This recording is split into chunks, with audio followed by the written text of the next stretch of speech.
జై శ్రీరామ్ అండి. అందరికీ నమస్కారం. నేను మీ హనుమంత్ ప్రసాద్. ఈరోజు రాష్ట్రంలో ఎక్కడ చూసుకున్నా కూడా బెట్టింగ్ యాప్. ఈ what is betting app? Betting app వల్ల ఏమైనా ప్రమాదం ఏమైనా ఉందా? ఆడే వాళ్ళకి ప్రమాదం ఉందా? ఆడించే వాళ్ళకి ప్రమాదం ఉందా? లేకపోతే రాష్ట్రానికైనా ప్రమాదం ఉందా? దీని మీద ఏమైనా చట్టం ఏమైనా ఉందా? కోర్టు తీర్పులు ఏమైనా ఉన్నాయా? సో నిజంగా బెట్టింగ్ యాప్ని ప్రమోట్ చేసే వాళ్ళు అమాయకులా తెలిసే చేస్తున్నారా? మరి బెట్టింగ్ యాప్లకు ప్రమోషన్ ఇచ్చేది ఎవరు? ఇలాంటి వాటినన్నీ తెలుసుకోవాలంటే ఈ వీడియోని లైక్ చేయండి, షేర్ చేయండి, సబ్స్క్రైబ్ చేయండి. సో ఇకపోతే బెట్టింగ్. ఈ మధ్యన నా అన్వేషణ అనేటువంటి ఒక ప్రపంచ యాత్రికుడు, మన తెలుగు రాష్ట్రానికి చెందినవాడు, అతను చేస్తూ ఉండే భాగంగా అతనికి ఒక బద్ధ శత్రువు కింద కొంతమందిని టార్గెట్ చేశాడు. అందులో భయ్యా సన్నీ యాదవ్ అనే వ్యక్తి అతను టార్గెట్ చేసి అతను ఏంటంటే బెట్టింగ్ యాప్ని ప్రమోట్ చేస్తుండేవాడు. అతని ఆదాయం ఆ రకంగా సంపాదించుకునేవాడు. ఇది ఒక 2 years నుంచి జరుగుతుంది. నువ్వు బెట్టింగ్ యాప్ని ప్రమోట్ చేసి మొత్తం చాలామంది జీవితాలు నాశనం చేస్తున్నావు, అడ్డంగా సంపాదిస్తున్నావు, ఇలా చేస్తున్నావు, అలా చేస్తున్నావు, చాలా రకాలుగా అతనితో మాత్రమే అతను చేశాడు. సో అది అలా అలా అలా అలా చేరి మరి సజ్జనార్ గారికి వరకు వెళ్ళింది. ఆ సజ్జనార్ గారు కదా చూసి ఇటువంటి బెట్టింగ్ యాప్లని ఇతను బాగా ఖండిస్తున్నాడని చెప్పి అతనితోటి ఒకసారి మాట్లాడడం కూడా జరిగింది అనుకుంటాను. వీడియో కూడా రిలీజ్ అయింది. సార్ ఏంటి సార్ ఈ మధ్యన మీరు ట్విట్టర్ అనే గన్తో చాలా మందిని ఎన్కౌంటర్ చేస్తున్నారు, ఏంటి సార్ రీజన్ ఏంటి సార్?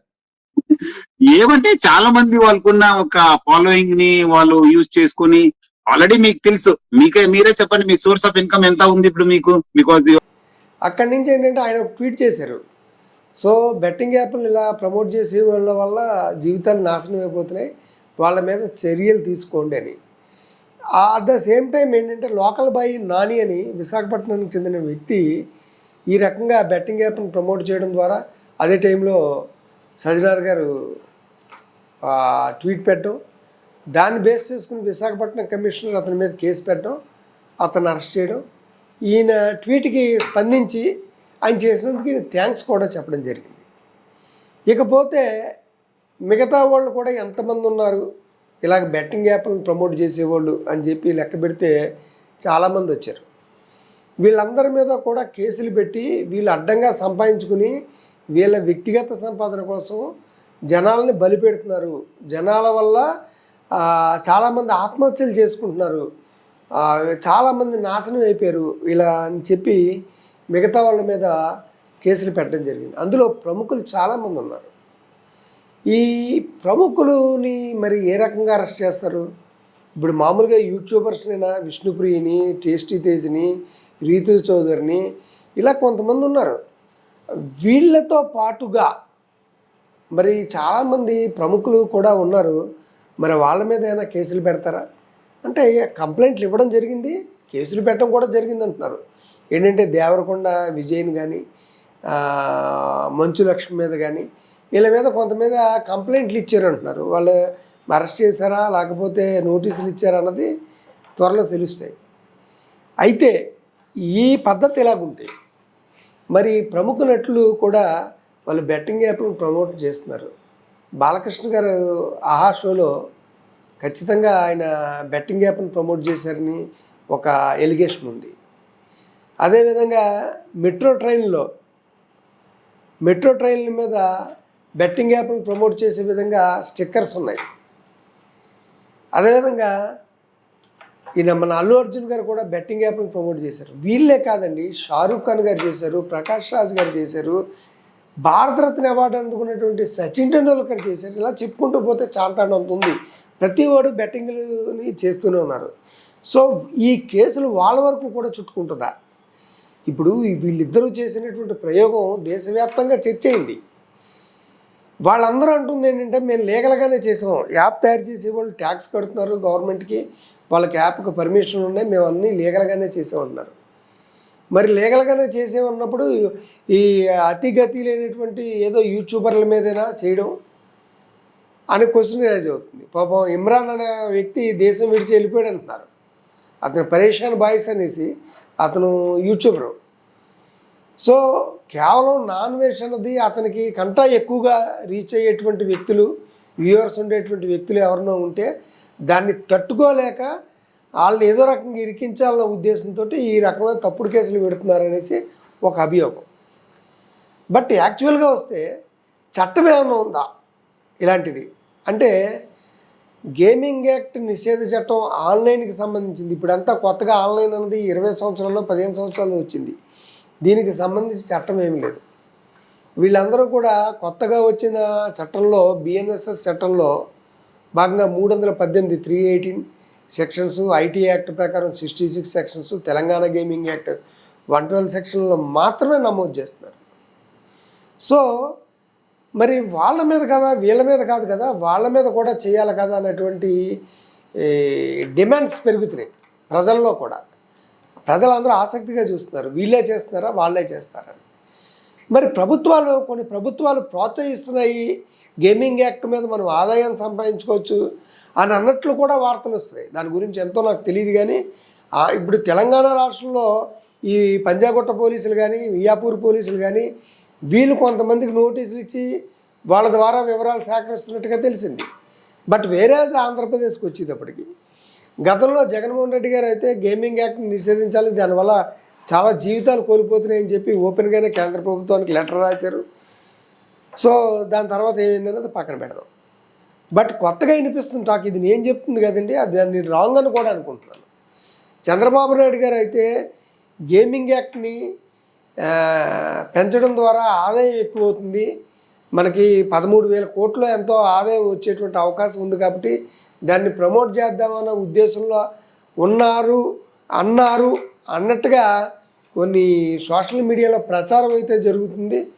మరి అది ఎంతవరకు నిజమో తెలీదు. అలా ప్రచారం చేస్తారని నేను అనుకోవట్లేదు. ఏదో కొంతమంది ఏదో ఆకతాయిలు అలా వేసారేమో అనుకుంటున్నాను.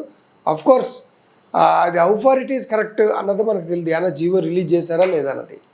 సో దానికి సంబంధించింది కూడా ఒకసారి చెక్ చేయండి. సోషల్ మీడియాలో వస్తుంది మాత్రమే నేను చెప్పాను. ఒకవేళ అలా కనుక అన్నట్టయితే అది చాలా తప్పు. మరి దాని మీద ప్రభుత్వం నిర్ణయం తీసుకుంటే ఏ రకంగా చెప్తారు? ఇకపోతే ఈ విషయాలు ఎలాగున్నా మనం చాలా విషయాల గురించి మాట్లాడుకోవాలండి. ఎందుకంటే చాలామంది చాలా రకాలుగా కేవలం బెట్టింగ్ యాప్లే వద్దు, కొంతమంది మహేష్ బాబు గారు, అల్లు అర్జున్ వీళ్ళందరూ కూడా కొన్ని కూల్ డ్రింక్స్ని ప్రమోట్ చేస్తున్నారు విపరీతమైన డబ్బులు తీసుకుని. మరి ఆ కూల్ డ్రింక్స్లో రకరకాల కెమికల్స్ ఉంటాయని, దానివల్ల అనారోగ్య హేతువులు ఉన్నాయని చెప్పి సైంటిఫిక్గా కూడా నిరూపితమైంది. ఇలాగా వాళ్ళని బేస్ చేసుకుని కోకోకోలాలు, థమ్సప్లు వీళ్ళందరూ తాగి అనారోగ్యాలు పాలవుతున్నారు. మరి వాళ్ళ మాట ఏంటి? అలా ఇప్పుడు ప్రజల జోబుల ఆదాయానికి చిల్లుపడేటువంటి బెట్టింగ్ యాప్ల గురించి చర్యలు తీసుకున్నారు. ప్రజల ఆరోగ్యంతో ఆటలాడుకునేటువంటి ఇలాంటి స్టార్స్ మాట ఏంటి? దీని గురించి ఏంటి? దాని గురించి పూర్తి అవగాహన లేకుండా కొన్ని దేశాల్లో నిషేధించిన పానీయాలని ప్రమోట్ చేస్తున్నారు ఇక్కడ. సో వాటి గురించి ఏంటని కూడా ప్రజల నుంచి డిమాండ్స్ వస్తున్నాయి. కొంతమంది ఏమంటున్నారంటే ఇవన్నీ లీగల్గానే మేము చేసాం, ప్రతి వాళ్ళు కూడా పోలీసుల నుంచి నోటీస్ వచ్చిన ప్రతి వాళ్ళు కానీ, ఎలిగేషన్ వచ్చిన ప్రతి వాళ్ళు కానీ వాళ్ళ సోషల్ మీడియాలో వాళ్ళ ప్లాట్ఫారం ద్వారా చెప్పేది ఏంటంటే మేము అంతా పర్ఫెక్ట్గానే చేసాము, లీగల్గానే చేసాము, ఇది ఒక స్కిల్ గేమ్ అంటున్నారు. What is the difference between betting app and skill game?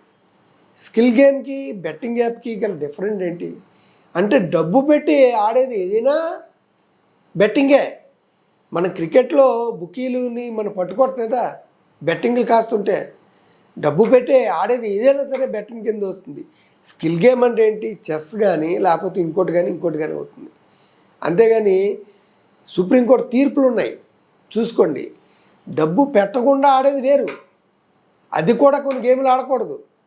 డబ్బు పెట్టి ఆడుతున్నాం అంటే అది బెట్టింగే. రమ్మీ కానీ ఇవి కానీ మరి వీటినన్నింటినీ నిషేధించాలి కదా. ప్రజలు కూడా ఏమంటున్నారంటే కేవలం ప్రమోట్ చేసే వాళ్ళైనా బెట్టింగ్ యాప్లు నిషేధిస్తే ఏం గొడవ ఉండదు కదా అంటారు. బెట్టింగ్ యాప్లు నిర్వాహకుల మీద, బెట్టింగ్ యాప్లు ప్రమోట్ చేయమని ఎవరైతే బెట్టింగ్ యాప్లు తయారు చేసి కొంతమంది ఇన్ఫ్లుయెన్సర్స్ దగ్గరికి వెళ్తున్నారో వాళ్ళ మీద చర్యలు ఏమున్నాయి? ఇక్కడ ఎలాగుందంటే బ్రాందీ మా విస్కీలు అమ్మేవాడి మీద కేసులు ఉండట్లేదు, ఎవడైతే తాగుతున్నాడో వాళ్ళ మీద కేసులు ఉంటున్నాయి. జనరల్గా అదే కదా జరుగుతుంది. బ్రాందీ షాప్లో ఓనర్ల మీద ఏ చర్యలు తీసుకోరు, అటు తాగి బండి మీద నడవగానే వెంటనే కేసు పెడుతున్నారు.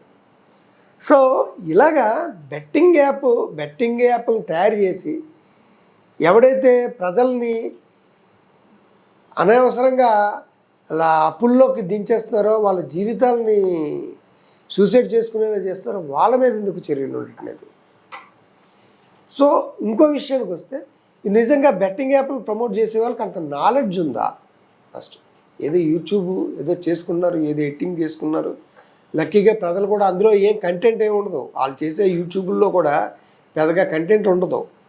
ఆ కంటెంట్లు లేని యూట్యూబ్ ఛానల్స్లో పెట్టుకుని ఏదో ప్రజల్ని ఎంటర్టైన్ చేస్తూ చేసుకునేటువంటి వాళ్ళు ఏమన్నారంటే, మాకు నిజంగా తెలియదండి ఇంత దారుణం ఉంటుందని.